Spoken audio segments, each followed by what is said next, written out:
I knew the tides had turned the day my new VP stared at my calendar and said, "Looks like someone's got time for pretend classes." His lip curled like I'd just confessed to running a Ponzi scheme in the break room. Meanwhile, I'd just finished a 14-hour sprint fixing his botched product roadmap. But sure, let's pretend my Tuesday night MBA course was the real threat to company morale. Just 6 months before that little gem, I was the poster child for hustle. Literally. They put my face on the company blog, smiling awkwardly under the headline, "Meet Sarah, product manager by day, MBA dreamer by night." The founder, Greg, had called me a future COO in the making. I laughed. He didn't.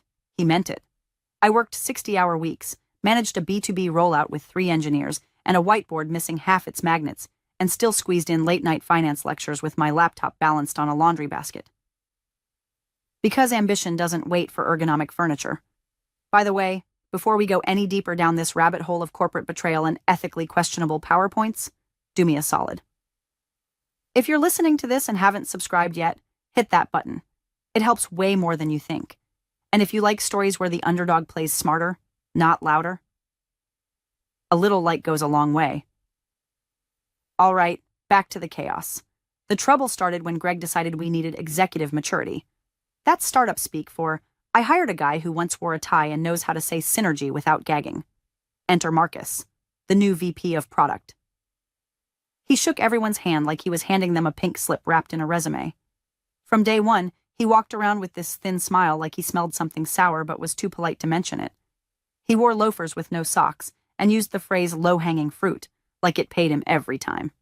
To be fair, I tried. I offered to sync with him on sprint planning, introduced him to the team's rituals, even showed him how to access our internal tools. But Marcus didn't want help. He wanted dominance. His first move, kill the flexible work policy, said it was a distraction from cohesion. His second, cancel bi-weekly team retrospectives because high-performing teams don't need therapy. The guy was allergic to collaboration, and especially allergic to smart women who didn't defer to his every idea like it was divine revelation. It didn't take long for my MBA to become his favorite dartboard. At first, it was subtle. Snide comments about moonlighting or splitting focus. Then came the standing meeting where he opened with, "We need to talk about priorities. Sarah, for example, has an outside commitment that's beginning to affect timelines." My jaw clenched so hard I thought I chipped a molar. Nobody said anything. The engineers just looked down at their keyboards like the code would save them. My boss was calling me out, mid-meeting, for, what? Studying at night? But the real kicker? He didn't even know what I was learning. My MBA program wasn't some fluffy, abstract leadership for feelings degree. I was in the trenches. Business modeling, data analytics, financial forecasting. Half the tools I used at work I'd only mastered because of school. And he knew that. He just didn't care. To Marcus, my education wasn't an asset. It was a threat. Proof that I might know more than him. Or worse, think better than him. Still, I kept my head down. I was used to juggling fire. I figured if I worked hard enough, stayed out of his crosshairs, it would pass. I didn't want a war. I wanted my team to ship the damn product without stepping on his ego landmines every 3 seconds. I focused on deliverables, kept my MBA talk outside office hours, and stayed 3 steps ahead of every realignment he pitched in those sterile, jargon-soaked strategy meetings. But Marcus wasn't content with quiet compliance. One afternoon, I caught wind that he'd asked HR to review overlapping academic obligations, whatever that meant. That's when I started saving emails. Not because I thought I'd need them, but because something in my gut shifted. The kind of shift you feel right before a thunderstorm cracks open the sky. I didn't have proof yet, but I could smell it in the air. This wasn't about performance. It was about power. And I was standing in his way. He wanted me out. And whether he used policy, politics, or plain old pettiness, he was going to try. What he didn't know was that I'd already lived through worse. And I don't go down swinging. I go down documenting. The first heads rolled the Monday after Marcus got his corporate ID badge. He didn't even know where the bathroom was yet, but he already had a talent optimization strategy in motion. Fancy phrase for layoffs. He sat in the all-hands like a smug undertaker, talking about right-sizing for focus and eliminating velocity drag. Translation? Half the customer success team got axed before lunch. By Thursday, he'd reassigned 3 project leads and renamed our product pods with military lingo like strike teams. It was like watching a startup reenact a midlife crisis in real time. At first, I tried to rationalize it. I told myself new VPs always swing their weight around. He's just marking territory, I whispered to myself, trying not to gag on the scent of Axe body spray and panic. I kept my head down, delivered my roadmap milestones, and told my team to stay steady. But the more I listened to Marcus talk, the more I realized this wasn't a guy trying to build something. This was a guy trying to bulldoze until he saw his reflection in the rubble. Then came the one-on-one that told me everything I needed to know. It was a Thursday afternoon. I'd just finished leading a product strategy session that went well. Like, really well. Even the usually cynical lead engineer had given me a rare thumbs-up emoji. I walked into the meeting with Marcus feeling cautiously optimistic, expecting feedback, or at least a vague nod of approval.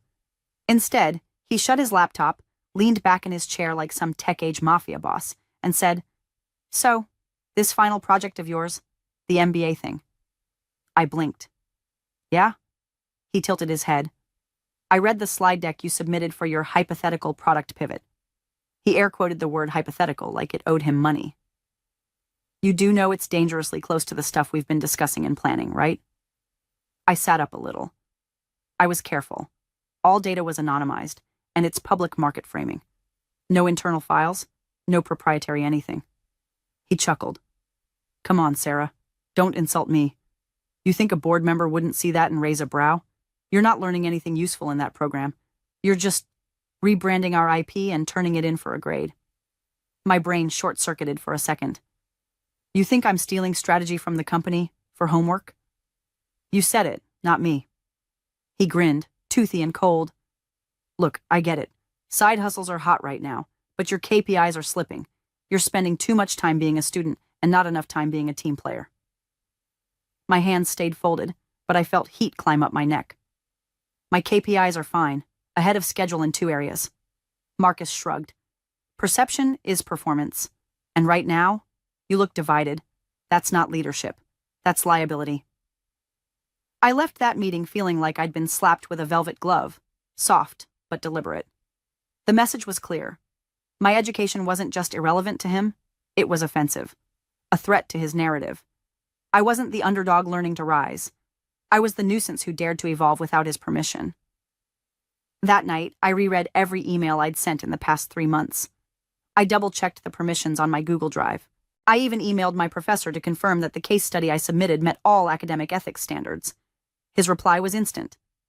"Absolutely. No violations, Sarah. It was exemplary." I stared at that word, exemplary, and felt a tight knot settle in my chest, because the more I proved I was playing by the rules, the more Marcus seemed hell-bent on rewriting them. That's when the whisper campaign started. Suddenly, people were asking me in the break room, "Hey, is it true you're leaving for academia?" Or, "How's the job search going?" Like I'd been walking around with a soon-to-be-fired sticky note on my back. Someone even asked if I'd taken a TA position. A TA, as if I'd go through all that work to grade someone else's half-baked group project.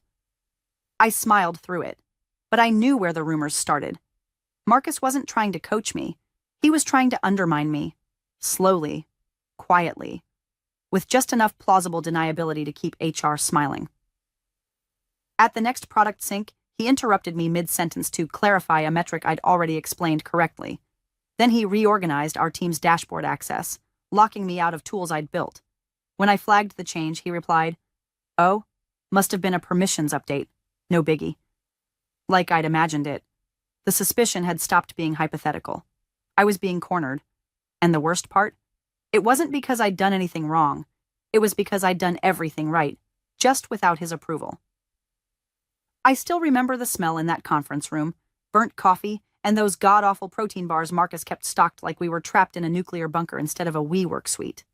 He stood by the whiteboard, arms folded, watching me like I'd just hacked the mainframe instead of turning in a graduate school assignment. My slides weren't even on company servers, but he acted like I'd handed our roadmap to a competitor wrapped in a thank you card. Let's back up. My final project for Strategy 602 was a product pivot case study. The prompt was simple. Take a real business problem, build a theoretical pivot, and analyze the implications. I chose our Q2 disaster. The beta backfire, we called it internally. A new feature rollout that tanked retention for 3 straight weeks and caused 2 enterprise clients to threaten churn. I'd lived that chaos, soothed those clients, and led the war room that fixed the mess. So yeah, I knew it better than anyone. But for the project, I stripped it bare. No names, no logos, no internal tools, no timeline clues. Just a hypothetical B2B startup in the project management space navigating a bad launch. I even ran it by Professor Liu, twice. She said I handled it with clinical precision, and that it was a model case for ethical academic synthesis. She asked if she could share it with future classes. I said sure, as long as it stayed anonymous. I was proud of it. Not because it was brilliant, but because I turned pain into progress. That's what real work teaches you, how to metabolize mistakes into momentum. Marcus didn't see it that way. I don't know how he got his hands on it. Maybe someone in my cohort leaked it. Maybe he stalked the academic forums. Maybe he just guessed. But the next week, he pulled me into a check-in that felt more like a deposition. So, he said, tapping his keyboard without looking at me, you published a paper about our Q2 crisis. It wasn't published, I said. It was a course submission. And it wasn't about us. It was a composite scenario. He looked up. Come on, Sarah. We both know it was thinly veiled. No proprietary data, no identifiable references, and I confirmed with the ethics board. He smiled like a crocodile watching a deer try to argue with gravity. I should report you for leaking strategy. That phrase hit me like a shovel. Not, this feels inappropriate, or I'm concerned about overlap. Leaking strategy. Like I was some kind of mole, like I'd stuck a flash drive in the server room and sprinted across the border. My heart was pounding, but I kept my voice even. You're welcome to escalate it, I said, but I'll forward the ethics clearance along with the case file and our communication thread. He leaned forward, elbows on the table. Just know this isn't how loyalty looks, Sarah. Leadership pays attention to alignment. I nodded slowly. And retaliation is a great look for leadership too, right? His smile tightened, and that was the last real thing he said before dismissing me with a wave, like a waitress who got the order wrong. As I walked out, I didn't feel vindicated. I felt watched. I realized then that Marcus didn't care about the rules. He cared about control. He wanted a scalp, and I'd just given him the excuse he was waiting for, even if it was fabricated from ego and caffeine rage. That night, I went home and backed up everything. I exported emails, Slack threads, Jira comments. I saved voice memos from TeamSyncs, even the ones where he joked about business school being just expensive ego yoga. I started keeping a log. Date, time, comment, behavior. I wasn't planning a lawsuit. I was just tired of feeling powerless. Documentation was armor, and I was done walking into ambushes unarmed. What gutted me most wasn't the veiled threats or the smirking innuendo. It was the shift I felt in the team. People stopped looping me in. Design started getting approvals directly from him. A junior PM, bless her heart, quietly asked me if I was transitioning out. The rumors were spreading faster than truth ever could, but I kept showing up, kept delivering. Every sprint closed, every OKR on track. If I was going to be exiled, it wasn't going to be for anything I'd actually done wrong. He could spin whatever story he wanted, but the receipts, they were mine. I didn't know yet what I'd do with them, but I knew I wasn't the one who should be scared. He was. It happened on a Tuesday. Always a Tuesday. The kind of day that starts with stale bagels in the break room and ends with your entire career tossed into a corporate shredder wrapped in a legal disclaimer. I got the invite at 9:07 a.m. Sharp subject line, urgent HR discussion. Today, Air 11 Akkarn. No details, no context. Just that creeping tone that says, wear clean clothes, you're about to be erased. The walk to HR felt like a funeral procession for someone I didn't know until now was me. The admin gave me a pity smile as I passed, like she'd been told to act natural, but forgot what that looked like. I opened the door to the glass-walled conference room, and there they were, Janice from HR, notepad in hand, and Marcus already seated, legs crossed like he'd been waiting for a movie to start. He didn't look up when I walked in, just tapped his pen against his wrist like a metronome counting down my exit. Sarah, Janice started, voice laced with artificial sympathy. Thank you for joining on short notice. Didn't think it was optional, I said, sliding into the chair without looking at Marcus. She cleared her throat and launched into it. We've conducted a review of your academic activities, and after internal discussions with leadership. She nodded vaguely in Marcus's direction, like he was some divine oracle. We've determined that your MBA program presents a conflict of interest with your current role. I blinked. A conflict. Yes, she said, flipping through her printed notes as if the paper gave her spine. The overlap between your coursework and your product duties creates a potential breach of confidentiality, and as such, we've made the difficult decision to terminate your employment effective immediately. I just stared. Not because I didn't see it coming. I did. I just couldn't believe they were actually going through with it. On that basis. No performance issues, no misconduct. Just the audacity of learning something without asking for Marcus's permission first. Marcus finally spoke. You're lucky I'm not suing you, honestly. That case study of yours was skating the edge of IP theft. His voice had that smug, faux legal tone men like him perfected after 2 seasons of Billions and Half a TED Talk. I turned to him, and for a second, the rage rose up, hot and electric, ready to boil over. But it didn't. It froze. Crystallized into something colder, cleaner, useful. Understood, I said. That was it. No begging, no speech. Just one word. I stood up, smoothed my blazer, collected the folder I hadn't brought anything in, and walked out. The silence behind me was thick with confusion. They'd expected a scene. I gave them theater curtains and an empty stage. Back at my desk, I took 5 minutes to gather the essentials. Coffee mug, USB charger, a single sticky note that read, "Don't let idiots make you small." No farewell Slack messages, no dramatic post, just a quiet export of my personal files, a final look at the product dashboard I'd built, and then I signed out. By 12:15, I was back on the sidewalk, watching the glass building behind me reflect the sky like nothing had happened inside. I sat on a bench across the street and opened my laptop.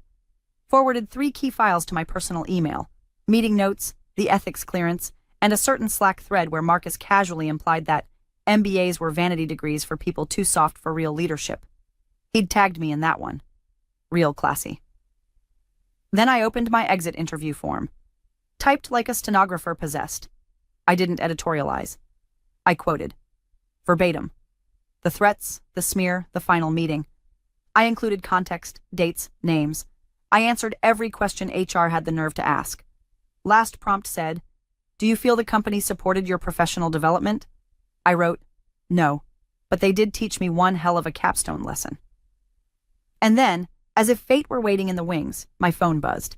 A message from Professor Liu. "Just checking in. How did it go? Heard something strange from another cohort member. Call me when you can." That's when it clicked. That the real damage hadn't been done to me. It had been done by Marcus. To the wrong network. The wrong program. The wrong professor. I stared at that message, heart steady, thoughts clear. I wasn't going to fight back with tears or tweets or lawsuits. No. I was going to let the truth walk into the right inbox and watch it burn politely. The HR platform they used for the exit interview was one of those beige, outdated interfaces with loading times that felt like a dare. The kind of software designed to make quitting feel like a slow bleed instead of a clean cut. I logged in from home that night, lit a candle for ambiance, poured a glass of wine that tasted like revenge aged in stainless steel, and stared at the first prompt. What led to your departure? For a second, I hovered over the keyboard, unsure how honest I wanted to be. But then I remembered Marcus's face. That smug, carnivorous smile as he said I was lucky he didn't sue me. And something in me clicked into place. Not rage, not sadness. Just clarity. So I told the truth. Plain, clinical, and ice cold. I was informed by leadership that my participation in a part-time MBA program constituted a conflict of interest. When asked for clarification on how my academic pursuits interfered with my responsibilities, I was told that my course project, an anonymized, ethics-cleared case study, was tantamount to stealing company strategy for school. I made sure to quote Marcus exactly. Then I moved to the next question. Do you feel leadership supported your growth and development? Answer. Not after Marcus Benson was appointed VP of Product. Prior to his arrival, I was encouraged to pursue my MBA and was even featured in internal communications as an example of ambition and leadership potential. After his arrival, I was repeatedly mocked, undermined, and accused, without basis, of academic misconduct and IP theft. All because I chose to continue learning. Third prompt. Would you recommend this company to a friend? I simply wrote, Not unless they're illiterate and enjoy being gaslit by insecure middle managers who fear educated women. I clicked submit. No flourish, no mic drop, just silence. Then I opened Gmail. New message. To Professor Mei Liu. Subject, clarification requested. Academic boundaries. I kept it simple. Attached the full exit interview. Wrote 2 lines above it. Hi, Professor Liu. As you were kind enough to review and clear my final project, I wanted to share the outcome. This is what was said to me by my former employer. Would appreciate your professional opinion on whether any of this constitutes academic overreach or breach. No bitterness, no anger, just a clean delivery of fact. What I didn't mention, because I didn't need to, was that Professor Liu sat on the advisory board of 3 VC firms. One of them happened to be the lead investor in my now former company. I knew this not because I was stalking anyone, but because she'd mentioned it casually in a seminar, during a lesson on governance failures in high-growth startups. I remember her words like gospel. Watch how they treat the people who leave. That's where the culture really lives. I hit send. And then I waited. There's a strange stillness after you make a move like that. It's not victory. It's not vengeance. It's something else. Like the moment before thunder hits, when the sky holds its breath and the birds disappear. I didn't feel triumphant. I felt precise. The next morning, I slept in, took a long walk, breathed like I hadn't in months. No Slack pings, no Jira alerts, no anxiety running background processes in my skull, just the slow, satisfying silence of letting the truth go free. By noon, I had a reply. From Professor Liu. 1 line. Understood. I'll raise this with the appropriate committee. And beneath that, a forwarded message chain I wasn't supposed to see, but she hadn't deleted the metadata. A CC to another professor. A CC to the board ethics liaison for one of her VC firms. My former company's name in the subject line. I stared at it for a while. Then I closed my laptop. Not because I was done, but because finally they were just beginning. The email went out at 8:42 a.m. Not from me, not from Professor Liu, but from an assistant dean at the university's Office of Academic Integrity. It was polite, professional, and terrifying if you knew how to read between the lines. The kind of message that doesn't threaten. It invites clarification. And when institutions like that invite anything, it's because they already have the receipts. I didn't know what it said, not exactly, but I knew the rhythm. A request for insight. A gentle inquiry into external pressures placed upon enrolled students pursuing advanced degrees. A phrase I'd seen once before during a case study about a law student who was terminated by a white shoe firm for writing a paper on systemic bias in firm culture. The school had escalated it to the American Bar Association. The law firm lost half its incoming class the following year. By noon, things started happening. The Slack channels from my old company, where I still had passive notification access, thanks to an overlooked integration with my personal device, started pinging differently. Messages weren't flowing. Threads about Q4 priorities and product refinement objectives sat unanswered. A post from the VP of marketing that normally would have triggered 20 emojis sat untouched. The company hive had gone mute. Then a quiet change. Marcus's calendar link on the internal site suddenly redirected to page not found. I didn't celebrate. Not yet. Instead, I made a pot of coffee, sat by the window, and opened LinkedIn. I watched his thought leader activity slow to a crawl. The guy who posted about ruthless prioritization every Wednesday hadn't posted in 48 hours. His last entry was some drivel about earning trust through operational excellence. Ironic, considering the trust he'd so expertly incinerated in a single conference room ambush. The next breadcrumb arrived that afternoon, via a friend still inside the company. Not gossip, not theory, a screenshot.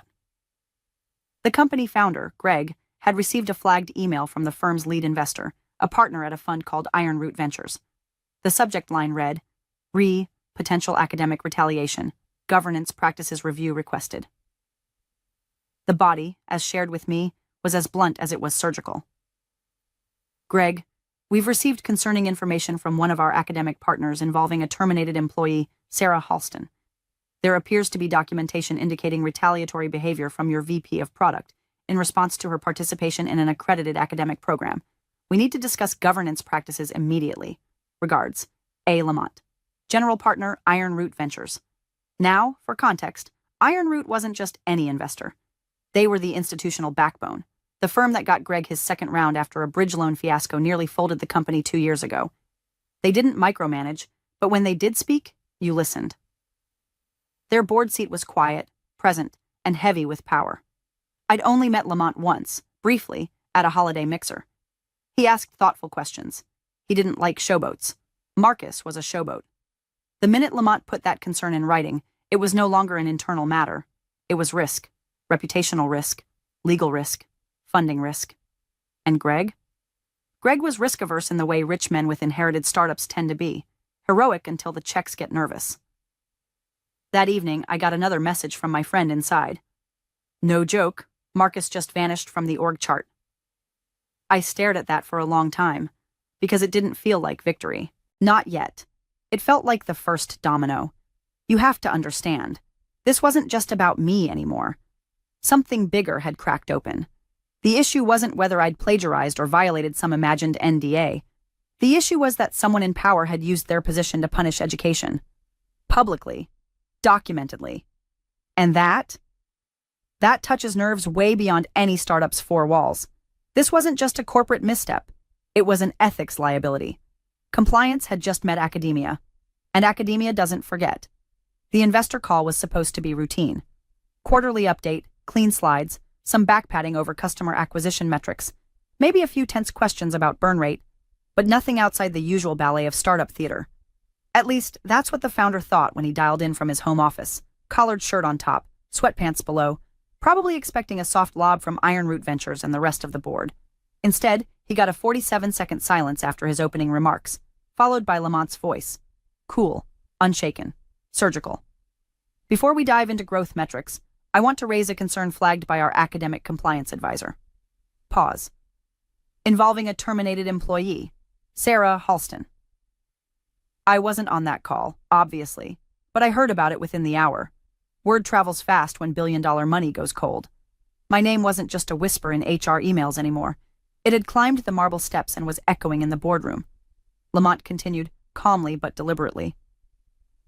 We've been made aware of language used by your leadership that described a student's coursework, submitted under formal university supervision, as, quote, stealing IP. This characterization was made in writing. The student in question was enrolled in a program partnered with our Academic Ethics Consortium, of which we are a contributing member. You could practically hear the founder's mouth drying up over Zoom. I need clarity, Lamont said. Specifically, who authorized this culture? Not who made the call. Not who signed off. Who authorized this culture? The question went beyond Marcus. It sliced past his smug facade and landed squarely in the lap of the man who'd hired him, praised him, and blindly let him run a department like a paranoid king with a god complex. From what I was told, the founder, Greg, blinked into the camera like a man watching his own eulogy scroll across the ticker at the bottom of CNBC. Then he tried to pivot, mumbled something about misunderstandings and internal reviews. But Lamont didn't let it go. We've spoken with the university. This isn't a minor policy issue. It's reputational. You allowed your VP to characterize a respected graduate program as predatory. Do you understand how that makes us look? That's when legal got looped in. Not after. Right then. Greg pulled in his general counsel mid-call. Not to defend the company. No. To start insulating himself. Because suddenly it wasn't just about me. It was about them. About what they'd allowed to happen. About the kind of ecosystem they'd cultivated, where someone pursuing knowledge was treated like a corporate mole. Where ambition was acceptable until it threatened a man's ego. Inside sources told me Marcus tried to defend himself. Sent an internal memo claiming he'd been misquoted, that his comments were taken out of context. But the problem was, context was the problem. He didn't just say it. He wrote it. He signed off on documents that implied my coursework was unethical. He attached his own name to narratives designed to discredit me. And those narratives were now being dissected by lawyers who didn't care about his posturing. They cared about liability. One line from his Slack message, still preserved in my inbox, got quoted aloud on the investor call. If she wants to play academic, she can go find a university that likes plagiarism. Greg reportedly asked him, mid-meeting, "Did you really write that?" And Marcus? Marcus just stammered. That's when he knew. It was no longer his story to tell. His spin had run out of thread. I got a text from a former colleague that night. No context, no greeting. Just a screenshot of the company's internal comms update. Effective immediately, Marcus Benson is no longer with the company. We thank him for his contributions and wish him well in future endeavors. Classic template for someone who just became a walking HR hazard. I stared at the message for a long time. Not out of triumph, out of disbelief. Because I never imagined a term paper, written at midnight, fueled by stress and microwave leftovers, would end up in a VC's inbox and shatter the career of a man who thought himself untouchable. But here we were. And the most beautiful part? I didn't have to shout. I just had to quote him. The email came at 3:16 p.m., nestled between a Costco promo and a spam message claiming I'd inherited Bitcoin from a Nigerian uncle. No subject, no sender, just a silent BCC drop into my inbox from a confidential thread I was never supposed to see. But someone wanted me to see it. A ghost in the machine with a conscience. Or maybe just a front row seat to the implosion and a flair for theatrics. I clicked it open and read the first line 3 times. Per Clause 9.2 of the investment agreement, Ironroot Ventures is advising suspension of Series C disbursement until the completion of an academic integrity review involving recent leadership actions. Legal to Greg. CC'd to Lamont. Not a discussion. A notice. Clause 9.2. Reputational risk. I remembered it vaguely from the founder's AMA on funding terms a year ago. Back then, he'd bragged about how Ironroot trusted him so much they'd signed a light-touch governance clause. But that clause? That was the landmine buried under his confidence. The one that detonated the moment he let Marcus weaponize my MBA transcript like it was a stolen nuclear code. The rest of the email was brutal in its calmness. Until further review, we recommend pausing all high-level hiring, freezing executive comp adjustments, and temporarily withholding final approval on strategic roadmap expansions. Media engagement should be routed through legal. Translation. You've embarrassed us. Sit down, shut up, and pray we don't pull the plug entirely. 2 hours later, Marcus was summoned into a closed-door board meeting. My source inside said he looked calm at first. Jacket on, phone in hand. That same irritating swagger like he was about to run a panel on resilience under pressure.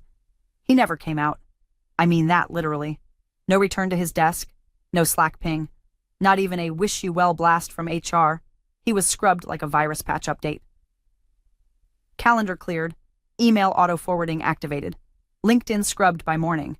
The human equivalent of hitting Ctrl+Alt+Delete on a career. And Greg? Greg switched tones like a man flipping a coin in a lightning storm. Gone was the confident founder persona, the man who once said, "Startups aren't democracies," during a budget meeting. Suddenly, he was a humble servant of team cohesion.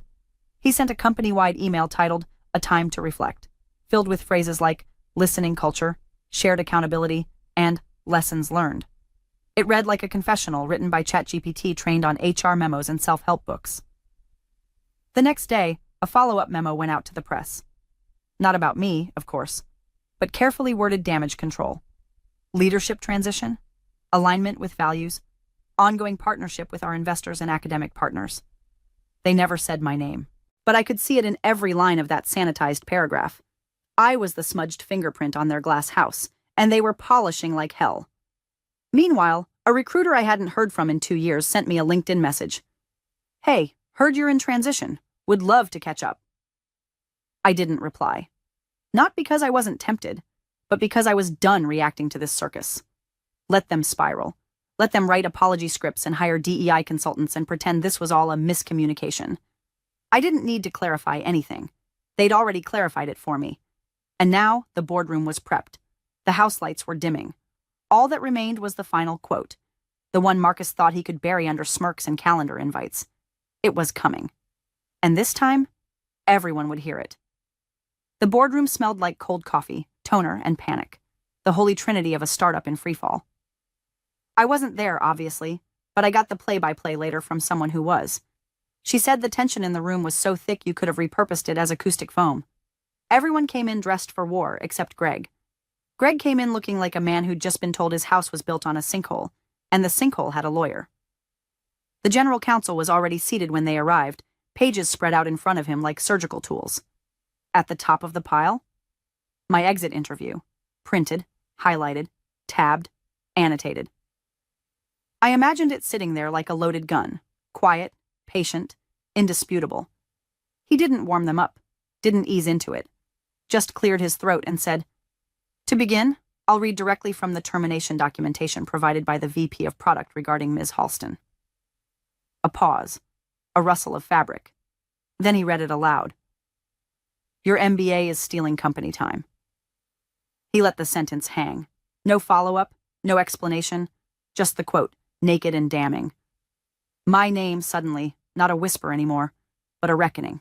Lamont, the Iron Root partner, leaned back in his chair, crossed one leg over the other, and said evenly, "If that's how your leadership treats continued education, this funding round's dead in the water." Not, "We're considering our options." Not, "We're evaluating alignment." Dead in the water. Greg, according to my source, didn't speak for a full 7 seconds, which, in a room like that, might as well be a scream. He glanced at the legal team, then at the empty chair where Marcus used to sit, then at the projection screen, which still bore the last vestiges of their Series C roadmap. By the end of that meeting, the board had voted to suspend funding engagements. Any open tranches were frozen. PR was instructed to prepare a statement about cultural recalibration. And the company's site? Marcus's profile disappeared before sunset, not even archived. Like he never existed. Like the man who once told me I wasn't leadership material with a divided focus had been deleted by the same ego he built his title on. That night, while they were cleaning up the wreckage and trying to find a way to spin systemic insecurity into a growth opportunity, I got an email. From the university. Subject, Curriculum Integration Notification. It opened, "Dear Ms. Halston, we're pleased to inform you that your Strategy 602 capstone submission has been selected for inclusion in the fall curriculum under our new Ethics in Leadership module. Your anonymized case study will be used to prompt discussion on retaliation, organizational culture, and professional development pathways. You will be credited as a contributing consultant in the module guide." I read it twice. Then again. Just to be sure I hadn't imagined it. No lawsuit, no press conference, no revenge manifesto, just vindication. Cool, documented, educational. I didn't reply right away. Instead, I sat by the window, watching the city breathe. Cars passed, people walked dogs, someone played jazz too loud on a fourth-floor balcony. The world kept turning. And me? I wasn't angry. I wasn't even tired. I was still. Because in the end, I didn't burn that bridge. I just let them build it with dry kindling and ego grease. And when it collapsed, I simply watched the fire flicker from a distance. Warm, bright, useful.